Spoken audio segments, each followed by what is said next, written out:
Welcome back to the History of Bitcoin. This is a series for financial advisors. This is video number 9, Governments Push Back.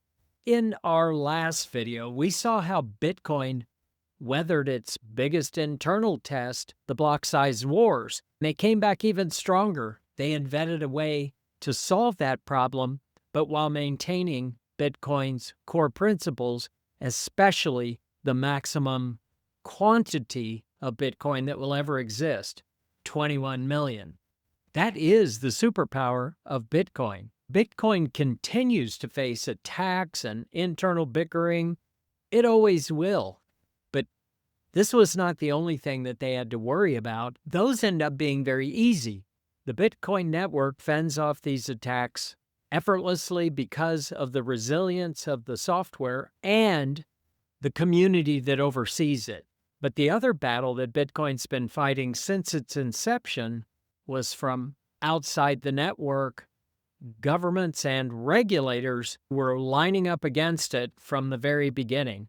I recall when I first started learning about Bitcoin, thinking in my head, they'll never allow this thing called Bitcoin. It's too much of a threat to the existing system. Do you know that when I talk to advisors today, that's one of the top 3 comments I still hear today from advisors who are just getting to understand and learn about Bitcoin. Why are governments and regulators lining up against Bitcoin? Because Bitcoin definitely poses a threat to the financial status quo. It allowed people to move money without banks, without central oversight, without government permission. I'm telling you, for regulators, that looked like chaos, a Swiss bank account in every pocket.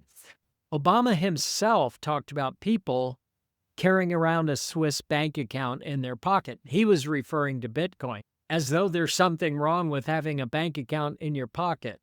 But from a government standpoint, they took action starting back in that era. They launched something that we now know through Freedom of Information requests called Operation Choke Point, where the government is putting pressure on banks to cut off services to industries that they do not like. Any Bitcoin business, a software developer, some company that's creating a Bitcoin wallet, Bitcoin exchanges, any business related to Bitcoin, they often got swept into this.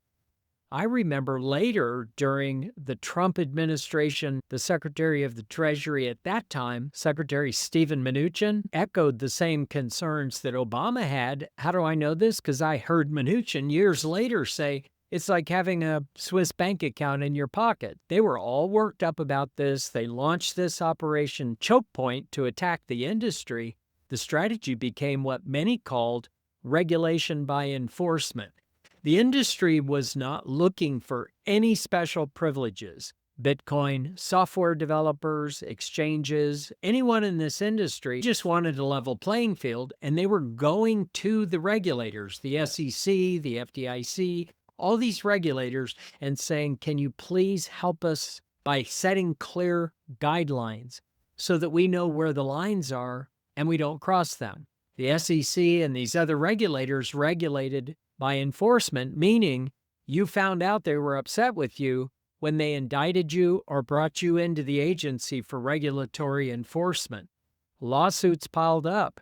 Software developers have even been jailed. They're in jail today for writing code, which the Supreme Court says software code is speech. You have software developers in the Bitcoin space locked up, facing jail time because they failed to get what they requested, which is just clear rules from the government. What's the key takeaway of all of this assault on the Bitcoin industry by government? The takeaway is that every single attempt to stamp out Bitcoin not only failed, but it expanded the Bitcoin network in those regions where the assaults occurred. In the US, China, Russia. We even have Putin in an interview saying, who can stop Bitcoin? Nobody. That was his quote. And that was just after years of outlawing Bitcoin, they had made it legal. Governments could regulate companies, exchanges, individuals, but they just couldn't do what they wanted most, which is to just shut it down so it would go away. The protocol itself remains. People who choose to use it, anybody.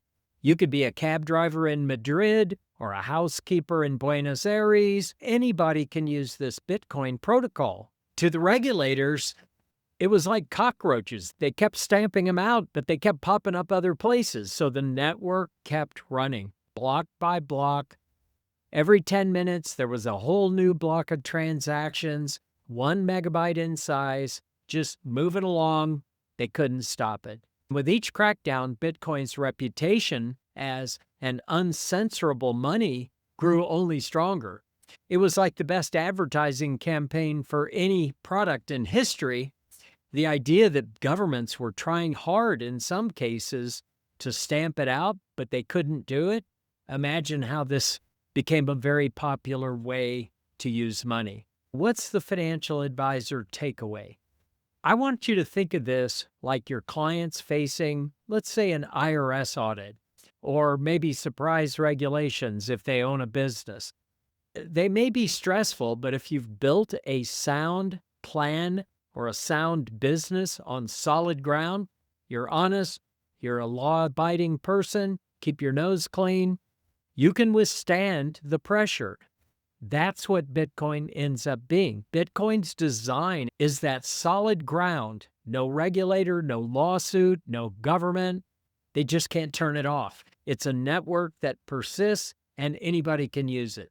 The remarkable twist is what happened recently. After years of hostility, the tide has finally turned here in the U.S. In 2024, major institutions got regulatory approval for the launch of Bitcoin ETFs, the exchange-traded funds.